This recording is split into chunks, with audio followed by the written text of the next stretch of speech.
আপনি আপনার জীবনে সব কিছুই দেখেছেন কিসের মাধ্যমে? গভীর নিদ্রাতে, স্বপ্নের মাধ্যমে।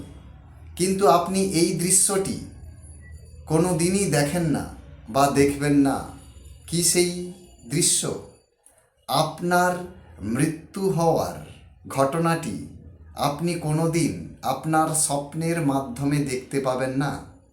কারণ আপনি এর পূর্বে যখন মৃত্যু সম্বন্ধিত কোনো ঘটনা ঘটছে তখন হয় দেখেছেন অন্যের মৃত্যু হচ্ছে, কিংবা কোনো ঘটনাতে আপনার যখন মৃত্যুর সেই ঘটনা বা সেই পরিস্থিতি যখন সম্মুখস্থ হবে স্বপ্নের মাধ্যমে, ঠিক মৃত্যুর আগেই, কয়েক সেকেন্ড আগেই আপনার ঘুম ভেঙে যাবে।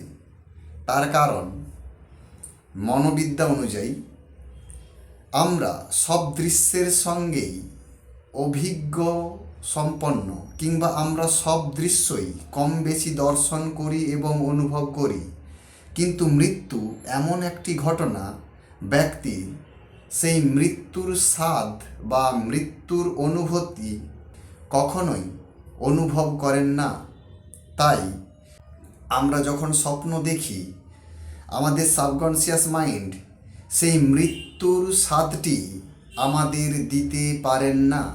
তাই স্বপ্নের মাধ্যমে আমাদের যখন মৃত্যু ঘটে, ঠিক মৃত্যু ঘটছে তার কয়েক সেকেন্ড আগেই আমাদের মস্তিষ্ক জাগরিত অবস্থায় উপস্থিত হয়, অর্থাৎ আমাদের ঘুম ভেঙে যায়। কারণ আমাদের মস্তিষ্ক জানেই না যে মৃত্যুর অনুভূতি কেমন। ওম শান্তি।